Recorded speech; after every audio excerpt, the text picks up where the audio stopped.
Bismillah, assalamualaikum warahmatullahi wabarakatuh. Alhamdulillah rabbil alamin. Nahmaduhu wa nasta'inuhu wa nastaghfiruh.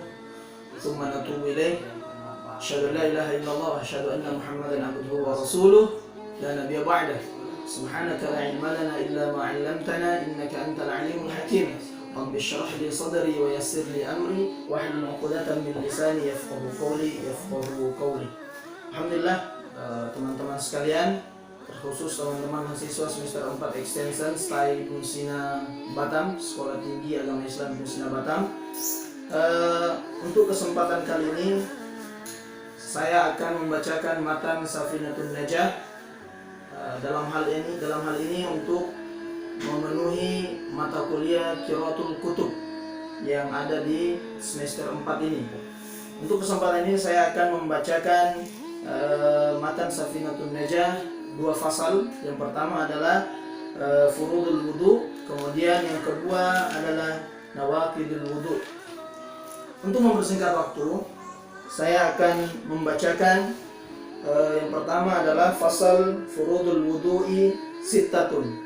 Jadi yang pertama adalah furudul wudu'i sittatun, atau fardu wudu itu ada 6. Al-awwalu an-niyyah, al-thani ghuslul wajhi, al-thalith ghuslul yadaini ma'al mirfaqaini, al-rabi' mashu syai'in min ar-ra'si, al-khamis ghuslul rijlaini ma'al ka'baini, as-sadisu at-tartib. Jadi sebelum kita melanjutkan daripada furudul wudu ini, yang pertama perlu kita tahu adalah fardu atau furud atau fardu itu sendiri. Jadi ada perbedaan di situ antara fardu dan rukun. Apa perbedaannya? Jadi kalau rukun sendiri adalah sebuah rangkaian yang tidak bisa dipisah-pisah. Ya, jadi sebuah rangkaian itu tidak bisa dipisah-pisah. Contohnya misalnya kita sholat isya atau maghrib, sholat fardu misalnya.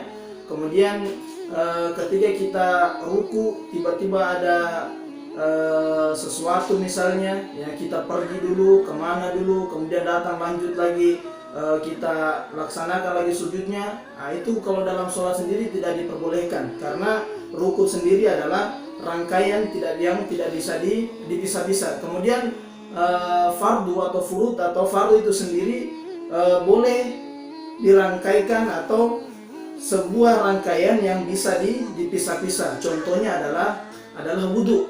Ya, jadi kalau misalnya kita wudu, kemudian setelah mencuci membasuh tangan, membasuh muka, kemudian kita pergi sebentar, ya beberapa menit misalnya, ya tanpa ada hal yang membatalkan gerakan wudu kita yang sebelumnya, nah itu diperbolehkan di dalam wudu. Ya, makanya itu dinamakan fardu. Jadi rukun adalah sebuah rangkaian yang tidak bisa dipisah-pisah, kemudian fardu sendiri sebuah rangkaian yang bisa dipisah-pisah. Contohnya adalah wudu itu sendiri. Untuk selanjutnya adalah an-niyah. Nah, jadi yang pertama adalah niat. Jadi sebelum kita melakukan gerakan-gerakan yang lain di dalam wudu, yang pertama kita dianjurkan untuk berniat. Ya, sebagaimana Nabi Sallallahu Alaihi Wasallam mengatakan, innamal a'malu binniyat.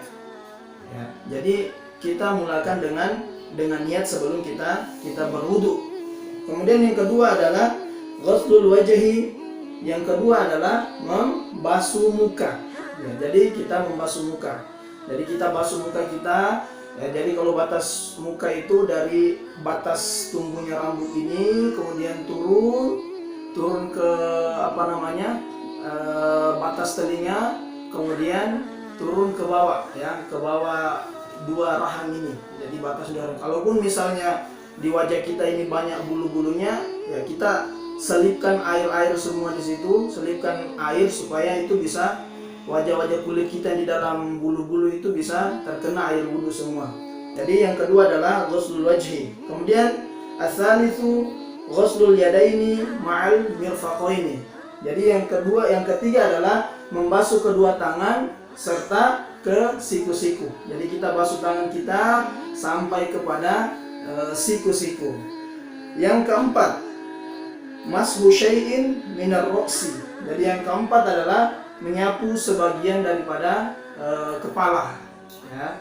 Jadi kalau dalam hal ini ada yang membasuh segini saja, ya, mashu syai'in minar roksi, yaitu ambil air sedikit, kena sedikit. Ya, ada juga yang menyeluruh. Jadi ada yang sedikit, hanya ambil air sedikit kena, asal kena. Ada yang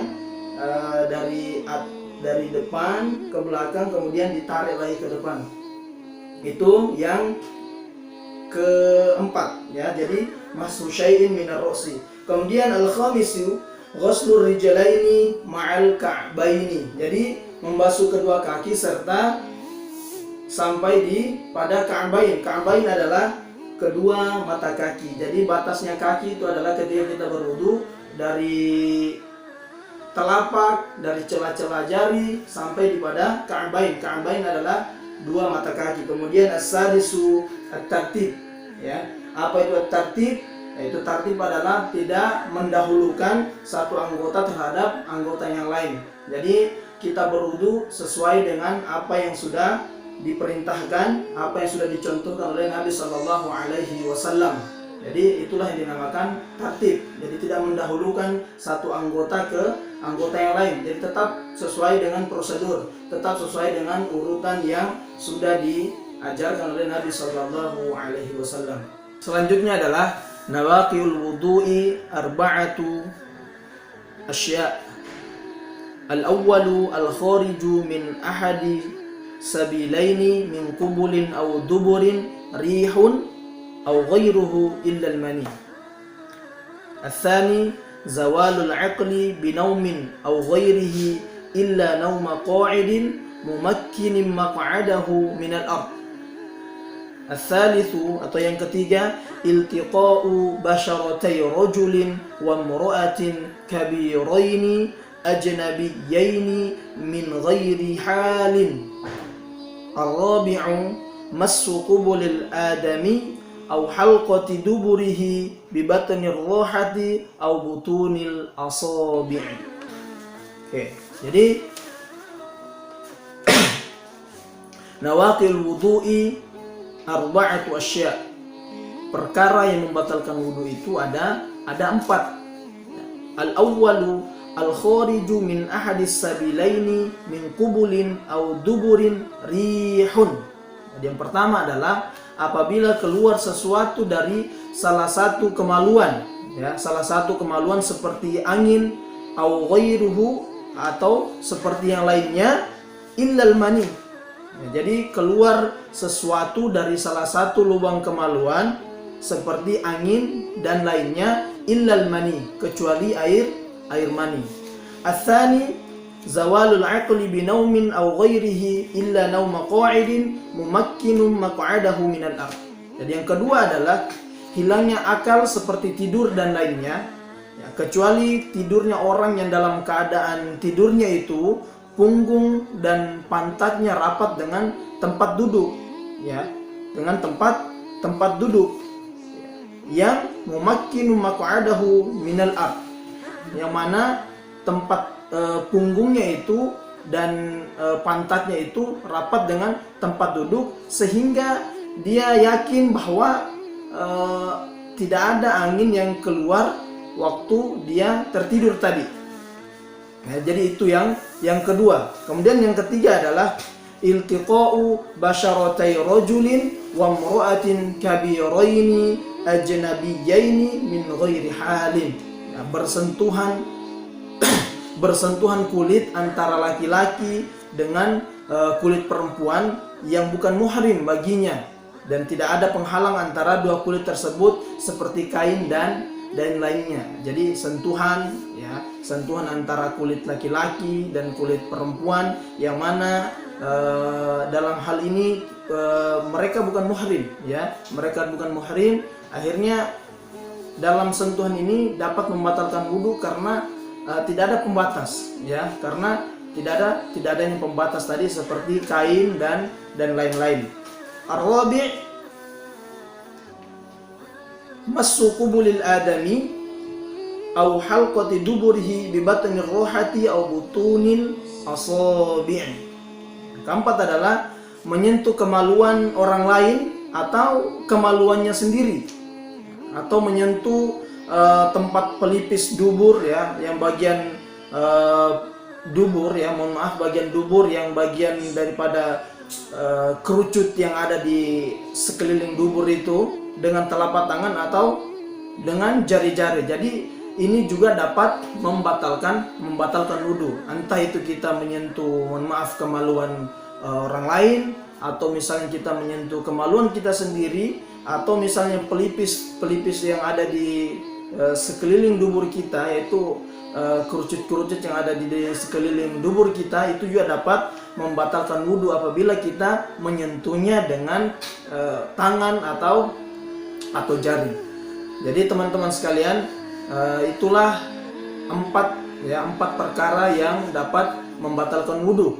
Jadi dari yang keempat ini kita bisa mempelajari, kita bisa mengetahui bahwasanya ternyata ada fardu wudu, ada juga hal-hal yang dapat membatalkan wudu. Maka mari kita senantiasa menjaga wudu kita ya, memperbaiki wudu kita ya, ketika sebelum sholat, ketika kita sebelum melaksanakan ibadah-ibadah lainnya ya, sempatkan diri untuk berwudu ya,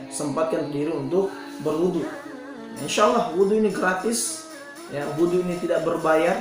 Jadi apapun itu, kalau misalnya kita sempat untuk berwudu, silahkan berwudu ya, sebelum tidur, sebelum bepergian, sebelum melaksanakan sholat dan lain-lain, silahkan kita biasakan untuk berwudu. Syukran, jazakumullahu khairan, astaghfiru innahu huwal ghafurur rahim. Wassalamualaikum warahmatullahi wabarakatuh. Gotta catch 'em all.